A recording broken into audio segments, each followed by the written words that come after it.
বিসমিল্লাহির রহমানির রহিম। আজকে এখানে এসেছি তাৎক্ষণিক আমাদের এই কাজটি চলছে। কুবার দিন আমাদের সংসদ অধিবেশন কালকে শুরু হয়ে জন্য আমরা আসলাম বলছিলাম এই ডেভেলপমেন্ট কাজটি শেষ হওয়ার পথে আমার মনে হয় প্রায় আর কিছুদিনের মধ্যে শেষ হয়ে যাবে আগামী 4-5 দিনের মধ্যে। এই বীজটা একটা ঐতিহাসিক দেওয়ানের ফুল বলে খেয়াল। এটা ওই সময় যারা ছিলেন আমি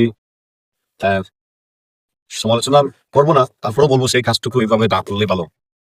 কিন্তু ওনারা এই দীর্ঘদিন ঐতিহ্যের এই ফুলটাকে ভেঙে আমাদের এই এলাকার মানুষের মনে হৃদয়ে আঘাত।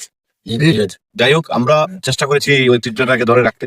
যতটুকু ভাঙ্গা হয়েছিল এখন আমরা সেটুকু গড়ে একটা নতুন স্ট্রাকচার দিয়ে, যাতে এখানে আমাদের এলাকা থেকে মানুষ এসে ছবি টবি তুলতে পারে। একটা সুন্দর দৃষ্টিনন্দন একটা এই কালভার্টটিকে আমরা করেছি এবং আমার দৃঢ় বিশ্বাস এই কালভার্টের ফলে এলাকার মানুষ 4.5 সম্ভব মানুষ এখানে নেমে হেঁটে তারপরে ওই পারে গিয়ে তারপরে যেত। এখন এই বৃষ্টি হওয়ার পরে এখন আর এই এলাকার মানুষের সাথে সরাসরি কানেকশন তৈরি হয়ে ইনশাআল্লাহ এই রাস্তা দিয়ে উপকৃত হবে বিয়ানীবাজার এলাকার জনগণ, ঢাকা দক্ষিণ সহ আমাদের সরিষারা তীরবর্তী অঞ্চলের জনগণ এই রাস্তা দিয়ে উপকৃত হবে এবং এদিকে যাওয়া আসা করতে পারবে তারা। পাশাপাশি আপনারা শুনেছেন ইতিমধ্যে গত 2 সপ্তাহ আগে টেন্ডার হয়েছে এখানে প্রায় 16 কোটি টাকা।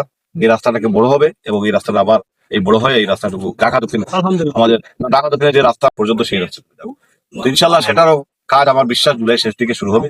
পাওয়ার পরে শুরু হলে এই যে রাস্তার যে অবস্থা দুর্দশাটা আমার বিশ্বাস আগামী কয়েক মাসের মধ্যে এই এলাকার মানুষ স্বাচ্ছন্দ্যে তাদের আসা যাওয়া করতে পারে।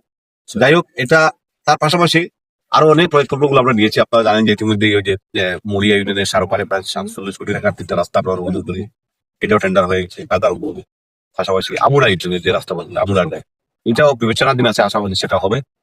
আরো অনেক কাজ এখানে সিলেট সুতারকান্দি যে রাস্তাতে 6 লাইনের 4 লাইনের প্রায় 2,500 এটা আমাদের অনুমোদন হয়ে গেছে এবং কাজটি শুরু ইনশাআল্লাহ। আমরা এর জন্য আমাদের মাননীয় প্রধানমন্ত্রী তারেক রহমান সাহেবকে ধন্যবাদ জানাই। উনি উনার সুনজর ছাড়া এটা এই কাজটুকু করা সম্ভব হতো না। এইসব কাজ উনি সুনজরে দিয়েছেন আমাদের এই এলাকার মানুষকে। উনি বিভিন্নভাবে সবসময় জানেন এবং উনি সব মানুষকে উনার সালাম পৌঁছাতে বলেছেন। পাশাপাশি আপনাদের মাধ্যমে আর কি বলতে চাই, এই যে বিয়ানীবাজার গোলাপগঞ্জের দীর্ঘদিনের জঞ্জাল, ইনশাল্লাহ আমাকে সময় দেন, আমরা ইনশাল্লাহ এই এলাকাকে আমরা আলোচিত করি। আপনারা যারা এলাকাবাসী আছেন এখানে সহযোগিতা করছেন তাদেরকে আন্তরিকভাবে ধন্যবাদ এবং কৃতজ্ঞতা জানাচ্ছি। জনগণের সহযোগিতা ছাড়া কোনো জিনিসই বাস্তবায়ন হয়, এইটা তার একটা প্রমাণ। কন্ট্রাক্টর সাহেব কাজ করছেন, আপনারা সহযোগিতা করছেন স্বতঃস্ফূর্ত ভাবে। তাদেরকে বিভিন্নভাবে বিভিন্ন জিনিসপত্র দিয়ে কেউ খাওয়াচ্ছেন, কেউ বাস দিচ্ছেন, কেউ আড়া দিচ্ছেন। এই যে সহযোগিতা, এটাই মানুষের আনন্দের বই। আমি মনে করি আমরা সবাই ঐক্যবদ্ধ ভাবে এই এলাকার মানুষ আগামী দিনে আমাদের উন্নয়নের প্রশ্নে আমরা যাতে এক এবং অভিন্ন থাকি সেটুকু যাতে আমরা আশা করতে পারি।